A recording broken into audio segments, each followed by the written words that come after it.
Dynamite Download. Dynamite Download, your home for all positive coverage on all elite wrestling. Special event, as you can see, SPD, Cleveland born badass.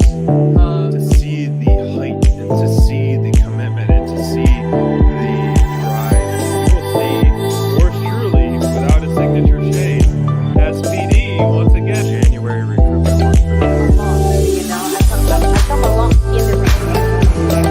Well, you know, actually, I did do that. I was thinking Dynamite, all three in the flesh. Have to do an interview with those guys. You know why? Because they spread positivity about AEW. Welcome to Dynamite Download.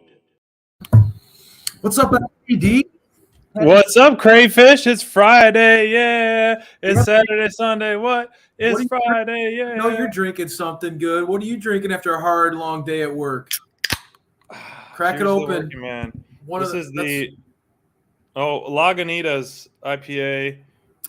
This is the daytime one, which I should have had it ended with that one, but daytime, cheers. baby. What time zone are you in, World Traveler? Come on now. What time For is those it? of you- It's showtime. This is feeling good, like throwback to Friday night fights and flights. We, all the dance parties back in the heyday.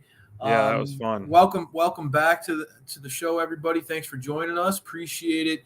Big week in AEW, man. And it feels like, as we inch closer to, dude, Double or Nothing is Double or Nothing is right around the corner. There's a lot, you and I were talking about it before the show started, and you throw up the card graphic like this. Yeah, we'll start with Dynamite. Fresh off the heels of watching Rampage, man, there is a lot going on in AEW right now, and it almost feels like it's hard to keep up with some of this stuff because You're right. AEW has always been known for letting stories breathe, stretching it out, as we say. And when I think about all the stuff that happened this week, we'll start with Dynamite. Let's get into it. There's a couple big stories that lingered on after this show, and we'll get to those. I think especially to me, the main event of that show lingered on, maybe not for the right reasons, and I think we'll talk more about that. But one of the things that got lost in the shuffle, and all the as we like to navigate, it's hard sometimes, I'll be honest with you, but navigate some of the negativity. One of the things I think that got lost in the shuffle of this busy week in AEW was Kyle O'Reilly versus Ray Phoenix. Go ahead, give Ray Phoenix an intro for me.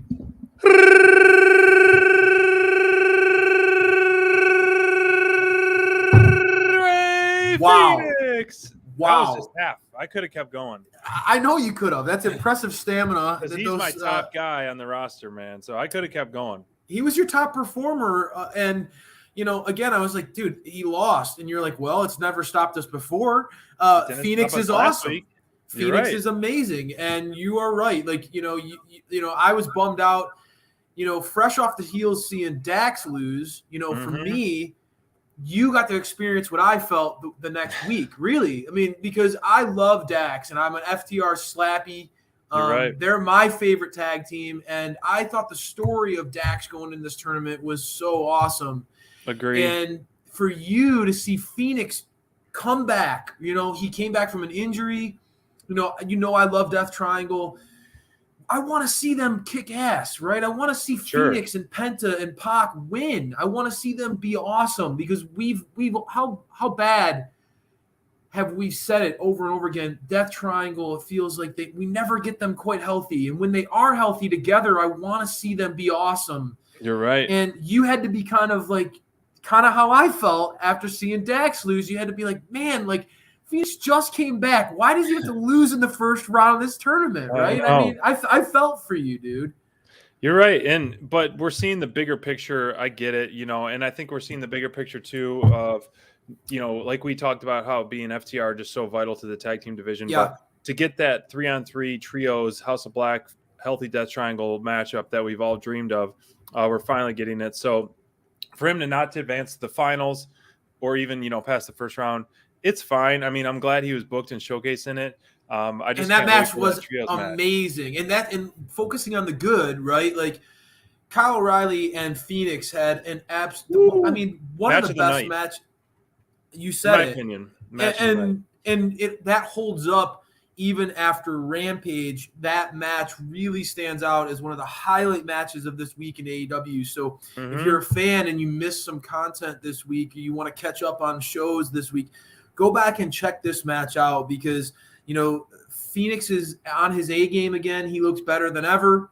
And, although Kyle O'Reilly's I'm having a hard time with the way that the Undisputed Elite, this whole group is vibing, and usually a dirtbag heel group is my favorite heel. Your That's cup of my tea. favorite. Sip it up. I'll sip that all night long, baby. Like a little chamomile, baby. I love it. I usually love like this kind of vibe of a group, Sure. and I'm having, as you know, you and I talk about it all week long. I'm having a hard time vibing with Undisputed Elite. I loved the Undisputed Era at NXT. I love the Elite, but it's the peanut butter and jelly. It's not meshing. It's not Tuna meshing fish for and me peanut right butter. now. It's kind of like lamb and tuna fish. That said, I rewind the clock to when Bobby Fish debuted. Yeah. And I told you, I was like, dude, SPD, if Kyle O'Reilly comes to AEW, you're going to really dig this guy. I remember saying that I do multiple remember times to you because I do. And there's a couple reasons why. And I think this match and this week, Kyle O'Reilly taking an epic ass kicking from Sting was awesome too this week. He sells really well. And you love guys who sell well. You and I both connect on that, right? That's one of the reasons why, I think some of my favorites become your favorites and vice versa. You've helped me appreciate guys more. And I think it's because we connect on that art. It's kind of, there's not a lot of guys who fully commit to making it feel real. We're old guys now. I'm a dad now. And so if I'm going to sit here and watch this, I need to feel invested. I need to feel like they're actually going at each other. Right. You know what I mean? And Kyle O'Reilly makes you feel like he's getting his butt kicked, dude. He makes you feel like he's just getting destroyed sometimes, and I love that. And then the other reason why is because his striking offense is awesome, right? And Agree. You love a good Bryan Danielson match. You love a good penta slap in the chest. Oh, You yeah. love strikes and kicks and all those types of great things. And Kyle O'Reilly commits to that in his offense. So I feel like you're going to vibe to him. And what was great about this match, and I'll let you chime in before we move on to the next one.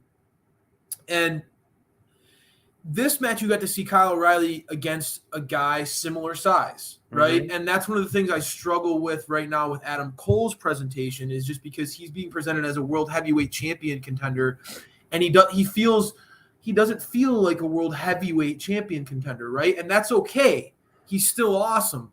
Yes. But I feel like when you get to see matchups like this where guys are a similar size, Kyle O'Reilly, it allowed you to see a different side of him. And then next week, because Kyle O'Reilly doesn't take himself too seriously sometimes and is willing to make himself look like he's being murdered, you're going to get to see him go against Samoa Joe. Oof. And that's a totally different side of Kyle O'Reilly. That's going to be more the selling side of Kyle O'Reilly that we're going to love. Because I think there's going to be a lot of moments where, Joe's going to literally turn this dude inside out. He's going to make Kyle O'Reilly look like he's going to be murdered.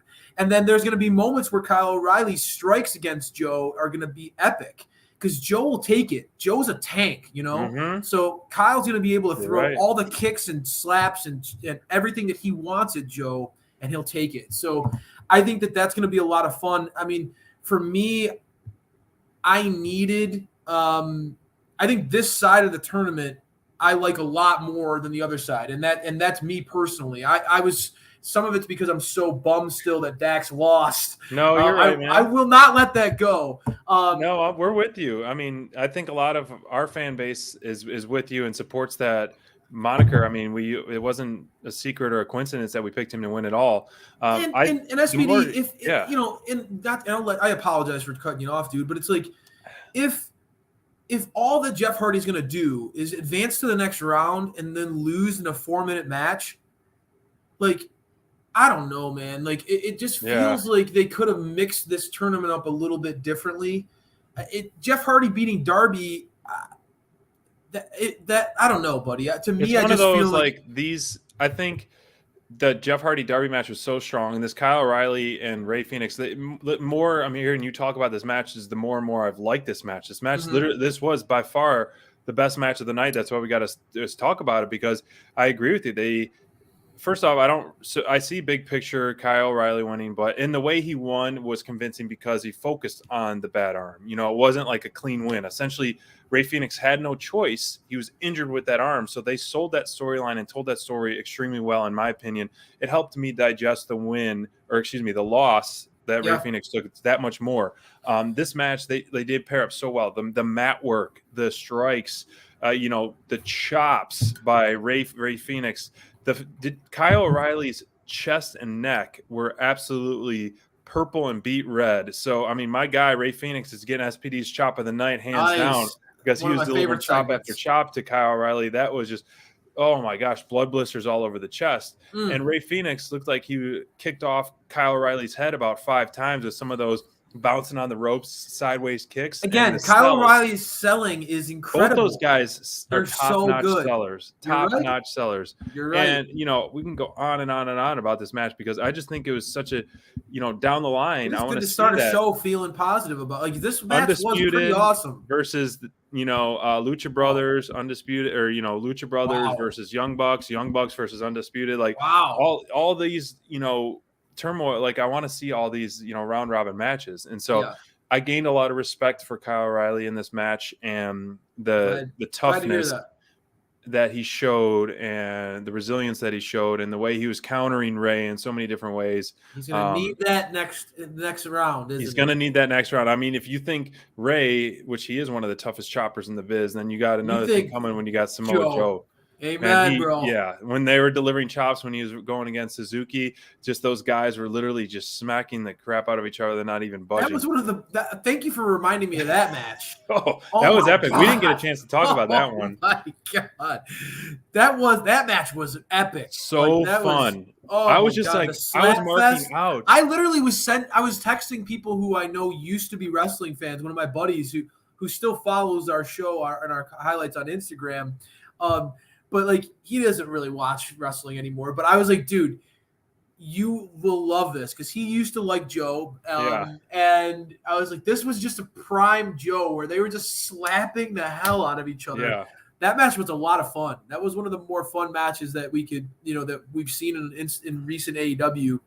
And let's shift into the tag division. Let's get into it. Normally, my favorite division, I think that, the tag division here, you and I have talked about this. It feels like Jurassic Express has really been waiting for this moment. And I think that what's cool is what I'm seeing on Twitter and social media and stuff, on the positive side of stuff, is there's a really big groundswell of support for Swerve and Keith Lee. And you can hear it in the crowd. And their offense works really well off each other, right? Mm-hmm. Keith Lee is a big athletic freak. And Swerve works in this, where he's kind of the do-it-all guy who complements Lee. I like that. And that said, as diehard AEW guys, there's a lot of support that I also see for Hobbs and Ricky Starks. You're right. 2 guys that have really cut their teeth in AEW. Swerve and Lee are the outsiders coming in here, man. Yep. And I think there's a lot of people who love their vibe, and I respect their vibe, and I would be happy if they won. Sure. There's also a big groundswell of support for that, Team Taz, the guys who have been here. I mean, how much have we wanted Hobbs to have a real big spotlight, right? An opportunity for a big run. And how cool would it be to see Ricky Starks and Hobbs as tag team champions? I mean, that would be killer. You already know that those guys can cut promos. They have great chemistry together. And the champs bring something interesting to the table. I think some of the best part of their championship run right now is happening, because I like what's happening with Christian. It's just weird enough to wonder if he's going to turn on them, or there's going to be it's coming. something It sure that feels happens. that way. If we're talking, we always talk about planting the seed. I'm wondering if the seed's getting watered a little bit. I'm wondering if Christian, this is going to happen. And if it does, I think that could be really interesting how it plays out. I think Christian's such a vet and such a pro that if they do this angle, it'll work out really well. And if that spinoff, where, to me, how I would book it, I don't know if anybody from AEW listens to the show still, but they always do. How I would book it was if Christian did turn on Jungle Boy, it would turn into a program between those two, because I think JB could learn a lot from being in a feud with Christian, and it could bring out the best in JB, and it would give him a new focus. Yeah. I think Jungle Boy needs to kind of get that fire in him. I think he needs something personal to happen in his story that fires him up as a character again. Their title reign all their matches have been impressive, but there's not a lot of moments that we're going to remember. And I think that this potential with Christian could be a moment that we could remember for Jungle Boy's story. That's a good point. And I think you have to, of all the titles, this is the one that's going to change at Double or Nothing, in my opinion. You guarantee it, huh? SPD guarantee? No, I'm not. This is wait a second. You just said it. Are you guaranteeing it? I'm guaranteeing SPD, and this title will be changed. Take it to Vegas. Because it is. Since it's in Vegas, I'll put some money on that for sure. And you can believe that. But not to say that others won't, which I don't think others will. I think this is the one that is most likely to, and it's time. It needs to refresh the belts, refresh the division. What would you do? Not that it's stale by any means, but to give him.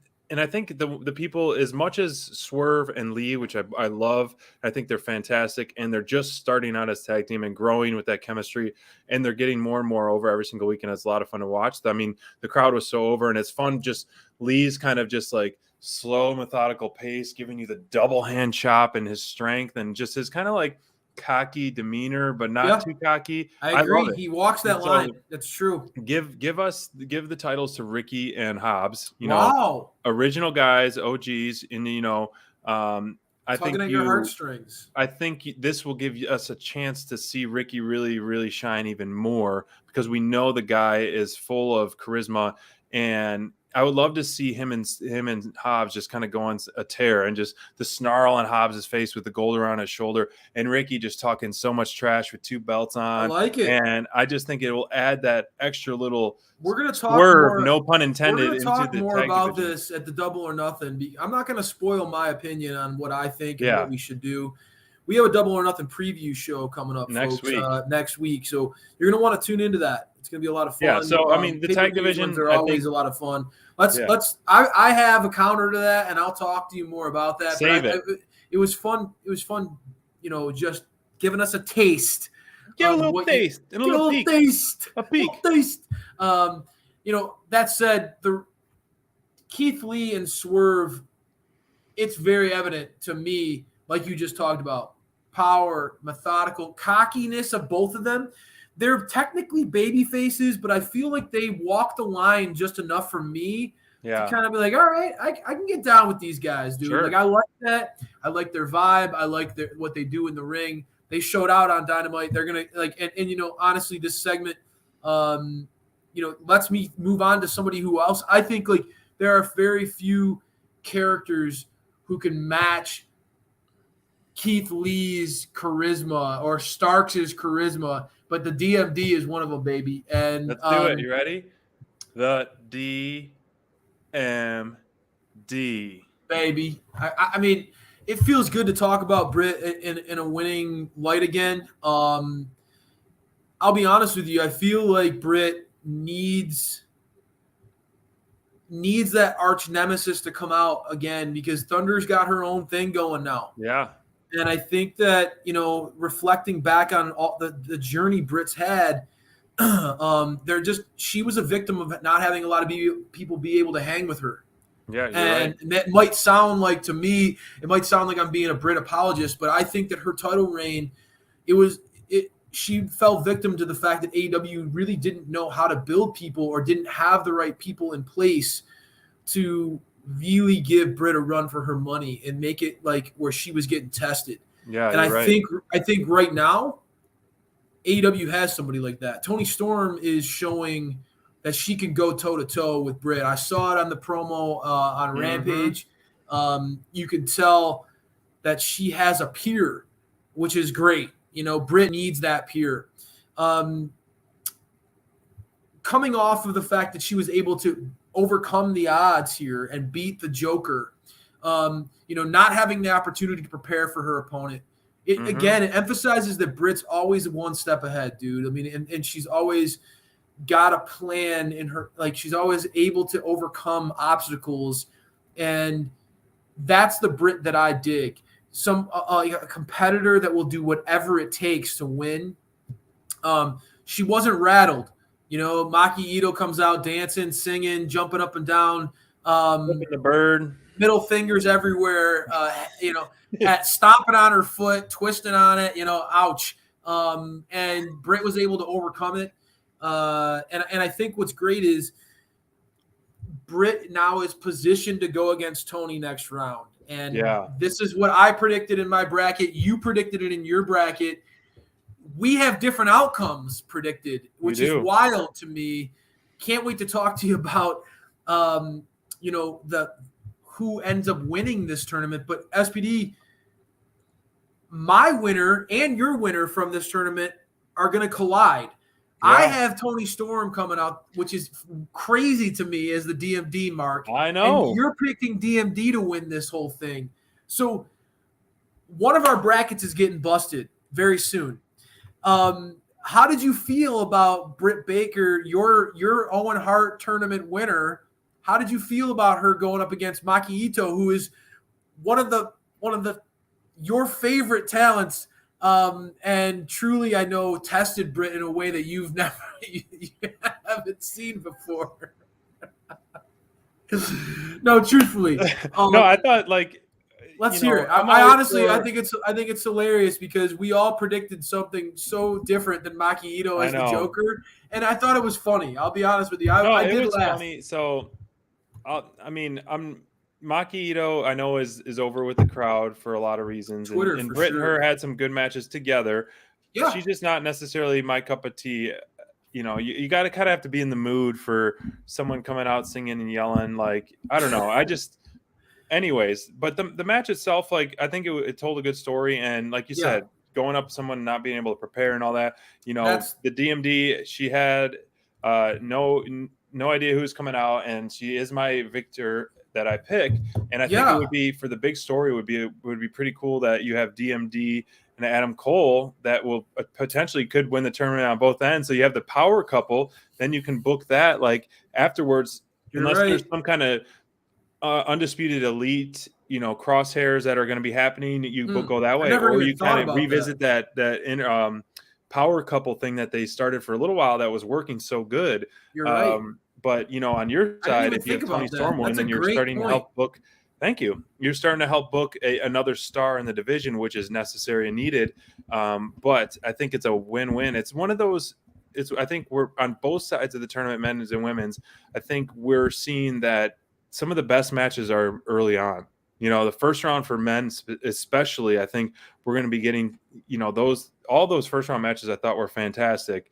And then moving forward, I'm not as excited for those closer matches. Like Toni Storm versus Britt Baker, I think could be a finals match. If we get Britt Baker versus Ruby Soho rematch, or if we get Britt Baker versus Statlander, if we get a great match, Toni Storm versus Ruby, which I think would be cool. But that would be fresh and different. So that makes kind of more sense. But I would almost rather have the way this was built, Toni and Britt be a finals match. I think that would be more a better pay-per-view quality match. I agree. We're getting it on free TV. That's why sometimes I wonder, it feels like AEW, there's a lot going on right now. There is. And it's this is one of those where it feels like you have a missed opportunity. Like Brit versus Tony has been a great story build. One of the best builds in the women's division over the last few months. I agree. I really agree with you. Say that again. That's an Instagram. That's right. Go ahead.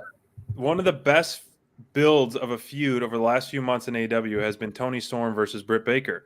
Totally This should be a finals match, in my opinion, a pay-per-view quality match that we're getting on free TV next week on Dynamite. And it's going to tear the house down on a packed card. I couldn't agree with you more. I feel like this build has been one that, again, presented, I said it, as a DMD mark. It gave us somebody who finally feels like a peer to Britt Baker, somebody who can stand up next to her as a star power and not wither in the light of Britt. Mm-hmm. Britt can get people shook with how she can go at people on the mic. And I've seen her throw daggers at other competitors that have really shook their confidence. Toni Storm doesn't look like her confidence is getting shaken by any stretch.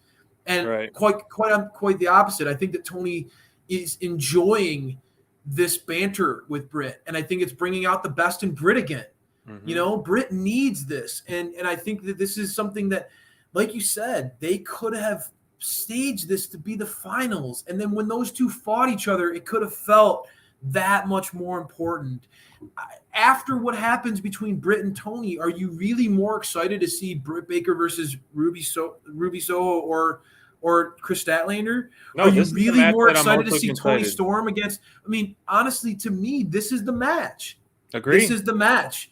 I agree with you 100%. I do think that, like, you know, removing my hurt feelings about the men's tournament, I do think that AEW has done a nice job on the men's side of potentially building to Kyle O'Reilly versus Adam Cole.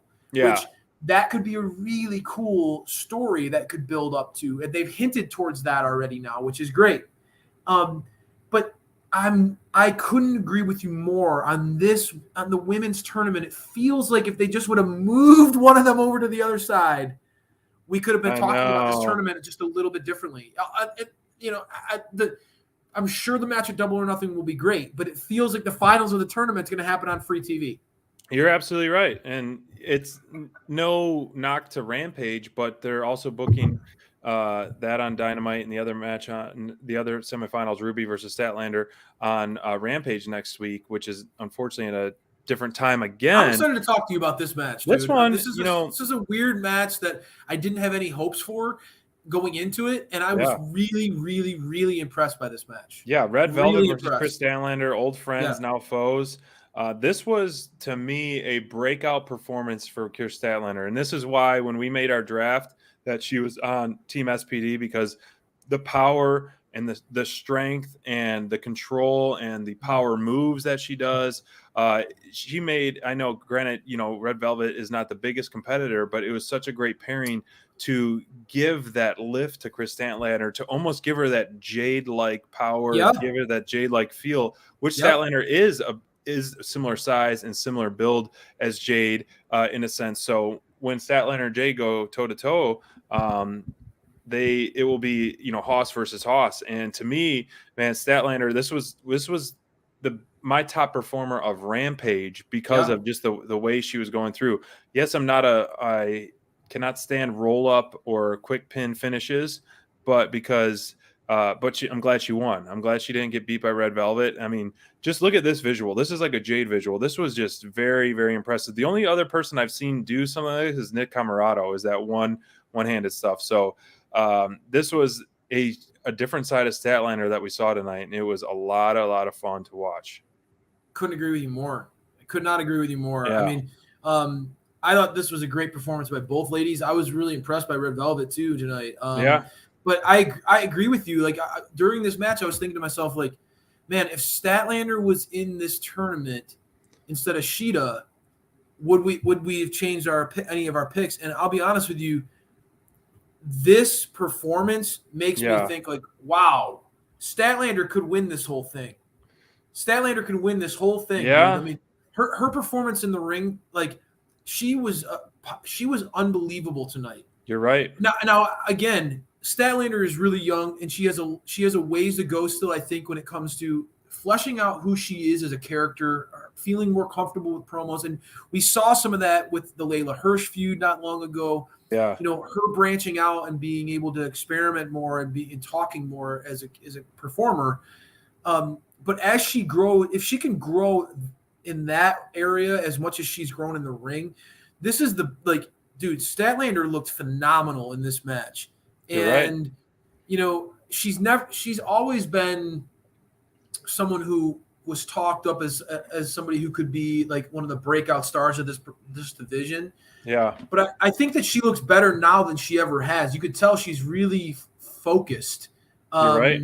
She's dialed in, and I like this side of Chris Statlander. Great performance in this tournament matchup. As the Joker as the replacement. Sorry, not as the Joker, as the replacement for Sheeta. Really, I feel like she took an opportunity and ran with it. You're right. To the point where I really look at it and be like, wow, I would not be surprised if she beat, if she won this whole thing. I don't think that would be a fun story because and a good push. It could be. I mean, honestly, and you think about characters that could use it. I like Toni Storm as somebody who could use that breakout. DMD in her own ways, SPD, I see why you could pick her and justify saying, Brit needs a reignition in her character, needs that after losing the belt.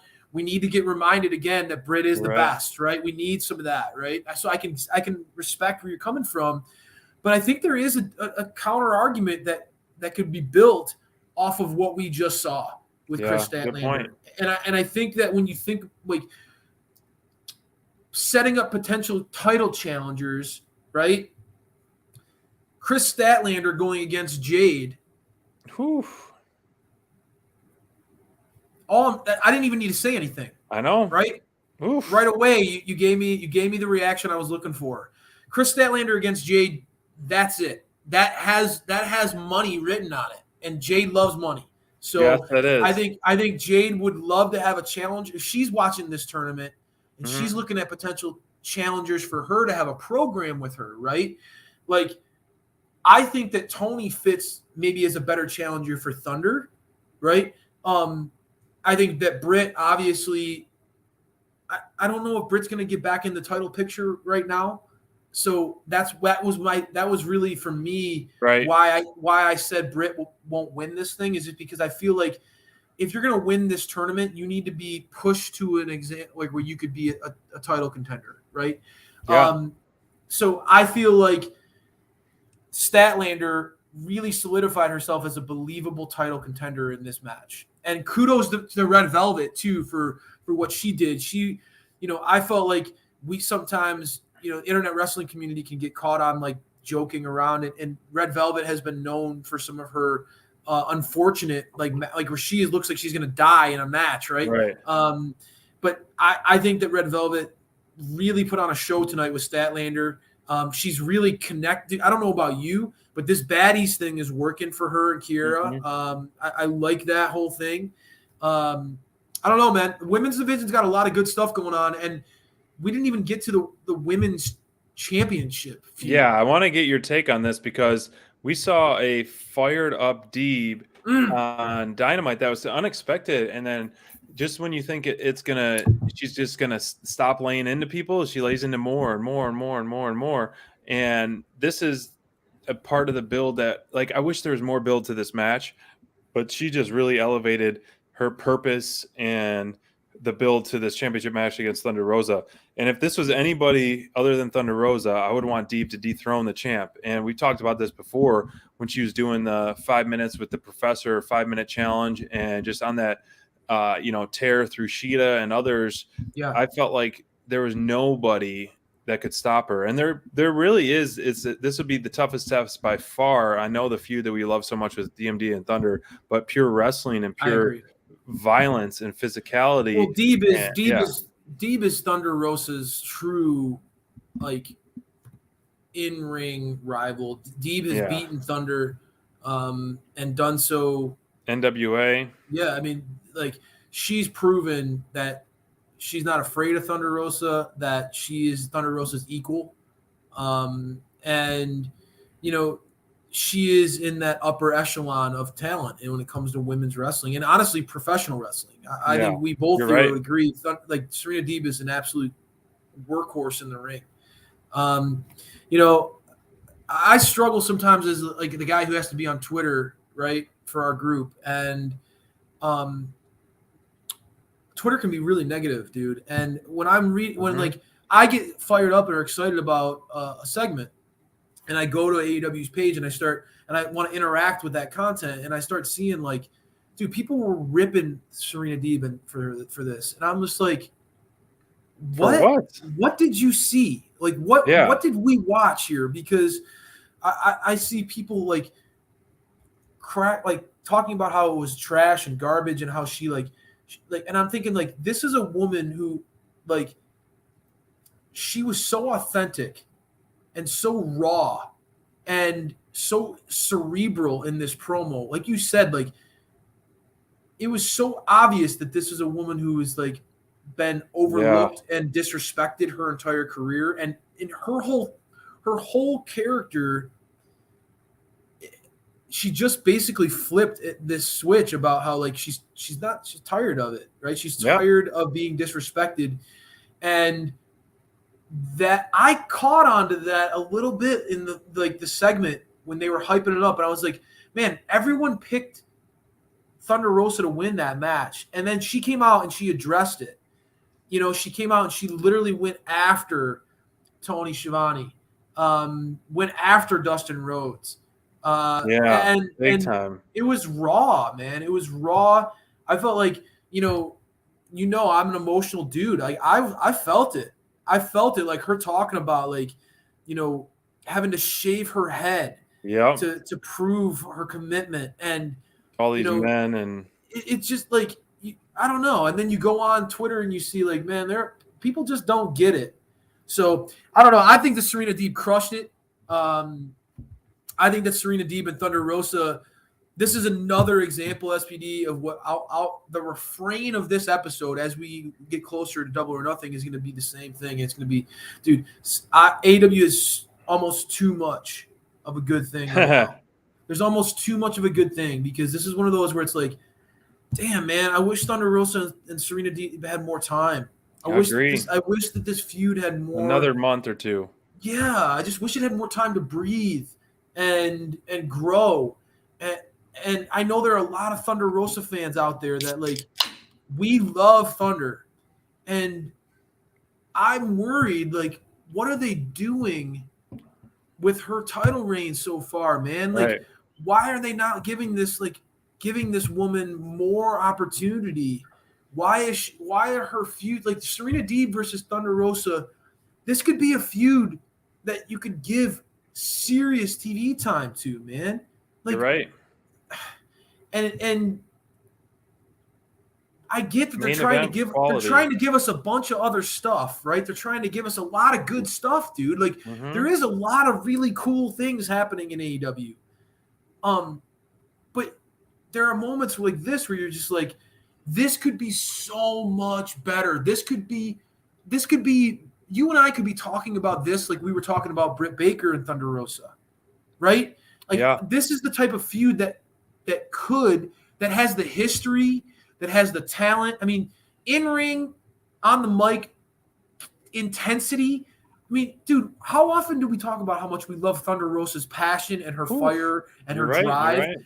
And then you look at across the ring and you say, okay, like Serena Deeb is fueled by those very same things. This is a woman who is like on just fire. Same, total different, but same path. Exactly. Yeah. And you know that they're gonna crush it in the ring.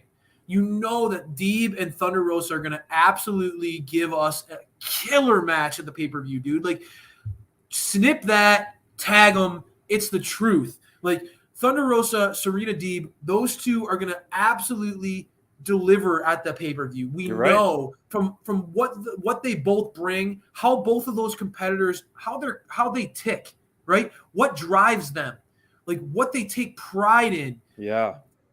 And we've seen it. Their chemistry is off the charts. Like, if you're Tony, you got to be like, I know this. Like, dude, we've talked about this too. It's not a secret. The 1 million viewer mark. How do we get over that hump consistently, right? If you're Tony, you got to say, like, what are some ace in the holes? What are some talk about Double or Nothing. Where's my ace up my sleeve for this pay-per-view? Where are the feuds? Where are the competitors? Where are the people who I know I can bank on? I can put 100 on Black, right? Who are those characters where I'm going to put all my money on? And Deeb and Thunder are those types of performers, right? Why? Like, we just saw Jade and Anna Jay get tacked onto the pay-per-view. Dude, just give Thunder Rosa and Deeb more time. Like, I would support that 100%. I'm not trying to say anything bad about anybody else. I'm trying to highlight the good. And another really like good example of that is like MJF and Wardlow, right? That feud, which we'll talk about next, has been executed to perfection, right? It's been given time, and Tony has to look at it and say, I trust these guys to go out there and crush it. He doesn't have to worry about Tony has to have so much stuff going on up here. Oh, he has to have so much going on up there that he has to look at some things and be able to put them on autopilot. Trust the performers. MJF, Spears, Wardlow, that is an example where Tony has to just be like, guys, just run with it. Do whatever the hell you want. And because this is consistently top-notch stuff, dude. This is as good as it gets when it comes to pro wrestling. I know that going into this one, we were wondering, we both thought the same thing, right? Like, we saw Cody agonize and get tortured over this. We wanted to see Wardlow just take it and laugh, and it was executed to perfection. And again, Sean Spears, his role in this whole thing. I mean, what was your takeaway? Because you know me, I've been waiting for this breakout for years since we started. I can't say enough good things about it, SPD. So unless you just want to hear me talk about how great this is for the next 5 minutes, I'm going to give it to you. Because honestly, this is an incredible feud, and it's going so perfectly for me. I'm loving every minute. We are on the same page for sure, and I think a lot of people are. This feud with MJF, Wardlow, Spears, as you said last week, everyone involved, it has been an absolute home run, grand slam, out of the park for sure, and it has been built so perfectly. So many seeds have been planted for so long. It has never gotten stale. It's always getting fresh. The crowd fresh, is so always into this too, and so invested in this. And every week they're just adding more and more elements to it. I mean, it was just a perfect cinematic of the security gates going up slowly. Wardlow right there, surrounded in the cuffs, just walking there, getting the Wardlow chance. I love that. And then the crowd just so angry at MJF. And then, of course, not only did Wardlow get those lashes, but he got a spit in the face by MJF. I mean, he is literally putting so much salt on the wounds, man, the salt of the earth for sure.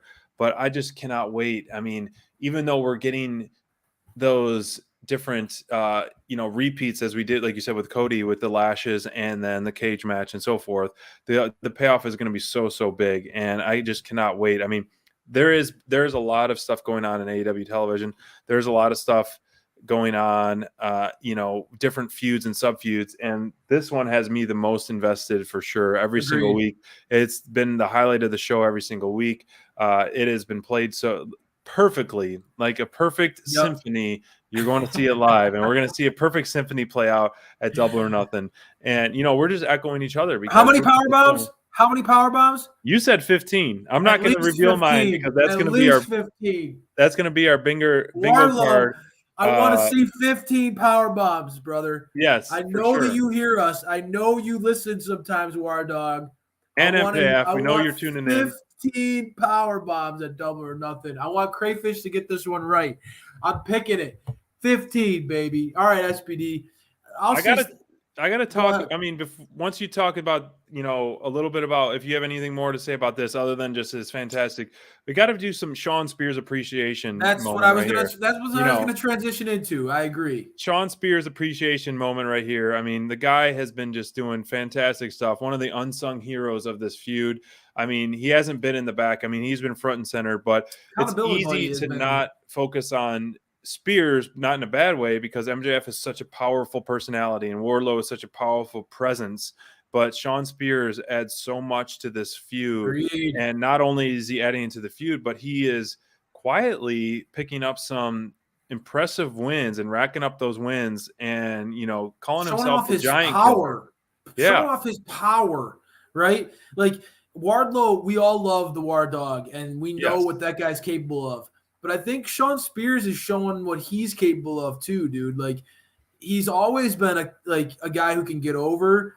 But this You're dude right. this guy is like got one of those like Cesaro body types where he's like underappreciated how strong he is. And Sure. he's starting to make it look easy picking up these big fellas, dude. Like Spears is legit, man. And I mean, I know that like we all are going into this where like, okay, we want to see Double or Nothing. We want to see Wardlow versus MJF. But like, dude, this feud is working so much more because of this work Spears is doing, because MJF needs this.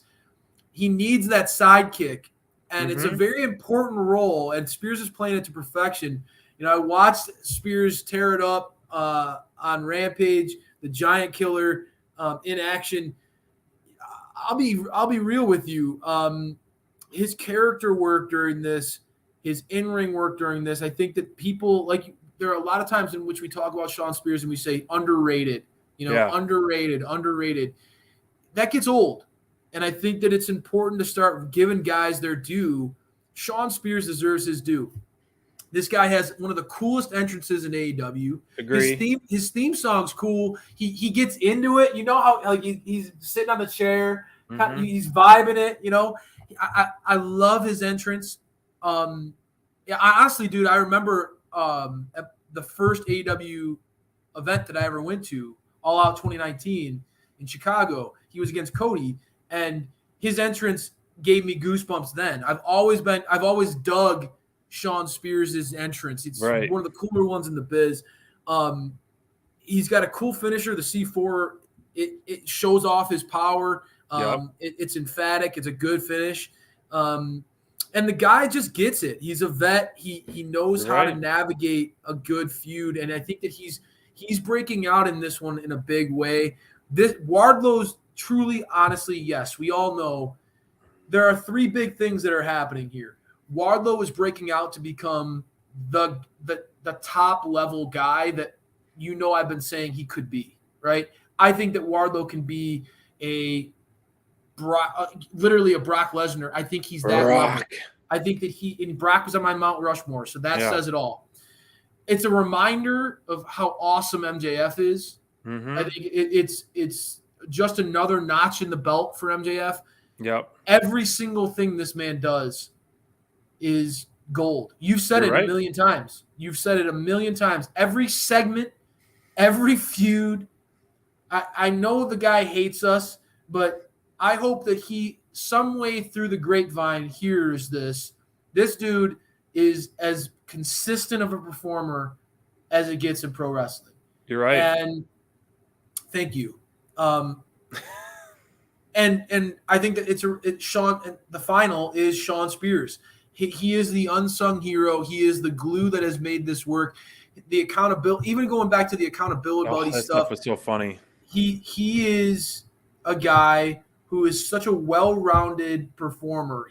There's really not a lot of holes in his game, and for some reason or the other, things don't always work out for everybody. Not everybody becomes a world champion. Like in our own lives, you and I can come up with examples where it's just like you feel like you're doing the right things. You feel like, but not everything works out.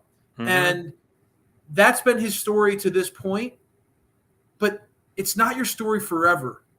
And I think that, he had a real cool breakthrough moment run in NXT with Perfect 10. He got over, and there were doubters and wondering if he would ever get over again after that. Yeah. He's proven time and again. And this is one of the coolest things when you see guys who they get over, they get knocked down, and they find a way to get back up. This is a dude who has done that over and over and over again. He's been let go. Mm-hmm. He was one of the guys, like, I loved old school NXT. Yeah. And, Tyler Breeze, Sasha Banks back when she was like the OG boss back in the day. Like, I loved FTR back when they were the Mechanics. I know this stuff. And I'll just say, like, Sean Spears, Ty Dillinger was a guy who you were always like, this dude knows how to get over with the crowd. He just knows how he gets it. And seeing him play out this heel role as MJF's sidekick, it's cool to see a guy like that where just his resiliency, his hard work continue to pay off. I got a lot of respect for Spears, and it's really cool to see other people are starting to really vibe with him now too. Like, other people are like you are saying the same stuff you're saying online. Like, he's getting some good positive buzz, and I think he deserves it. So I he's think going to be main eventing next week's Dynamite. He's main eventing with Wardlow the 3-year anniversary of AEW's Pretty Dynamite sweet, dude. before one of the biggest Pretty sweet. pay-per-views. So he is getting rewarded for his hard work, as he should. And so you're right, man. We're seeing the light on Sean Spears, and one of those silent underdogs that is really taking leaps and bounds in his career here in AEW, and about time. And I mean, that whole feud with Cody, the chairman, and all that all started. It's been a ups and downs roller coaster. It's a story, like even in AEW, right? Like, he was the chairman, and then he also had moments where, like, do you remember where he was in his underwear with a picture of Tully Blanchard on his penis? Remember that? Well, and then you remember that? Yeah, that was like, it's easy right. to forget stupid stuff like that, but like, he's had the same. His story, his career has always been like this, where it's like he has these highs and lows, and he always finds a way to keep getting back up again. Yeah, and it's really endearing, and I think it's really, really cool. I think he's having another renaissance. He's had multiple career renaissances. He's had multiple moments where he breaks out again and again and again, and I think that speaks volumes to who he is, dude. I really like Spears. I think that, like, this whole feud, and that's why they were my top performers.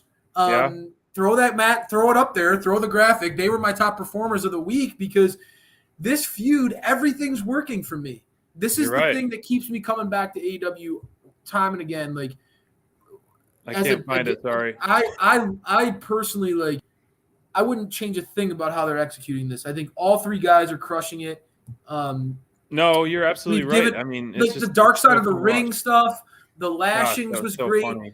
I mean, MJF, even down to the stupid stuff, like no the music. Stuff that the freak moments where, like, MJF's trying to rip off his shirt and his jacket, and it gets caught on his wrist, and it gets him even more mad. So he yells at the crowd. It's just, even the things that aren't supposed to happen are happening the way that they should to make it better. It's just so good. The spray tan on the hands. Yeah, his hands. How orange MJF's hands were, dude. We've made fun of how orange his hands have been for weeks on end, for months on end. That was one of the most orange set of hands I've ever seen, bro. Ever. I know. So I love it. I love what they're doing. I think that these guys are just playing off each other to perfection. I can't wait to see the cage match. It's going to deliver. This is the feud for me. Leading into You're Double or Nothing, this is the feud. And that speaks volumes because the World Heavyweight Champion is feuding with CM Punk. We didn't even talk about that. It's crazy. And then we got other ones, but there's so much, man, that we'll dive into that stuff at our we got to save some for our Double or Nothing preview show. We've chatted a lot with you guys tonight. It's been a lot of fun. Yes. SPD, I think you got a lot of good content for our social this week. Yeah, off this man, show. of course. I honestly, dude, getting closer to Double or Nothing, it's starting to come into focus, brother. And there's a lot that we're going to be talking about next week. So make sure you got a couple brewskis planned for next week's show. Yeah, It's going to be a preview show on Thursday night, or Double or Nothing preview show. No Dynamite download on Wednesday, but a preview show because it is a huge pay-per-view, and it all came to fruition tonight on Rampage. If you watch it, they named all that. Even Excalibur said the Rat Fink MJF. So, I mean, it is a stack card, and we're going to get our bingo cards ready and our picks. We're going to discuss our picks for that as well. So, Dynamite Download episode 83 is a wrap for now. We'll see you next week, and it is the home stretch to Double or Nothing, and we can't wait for an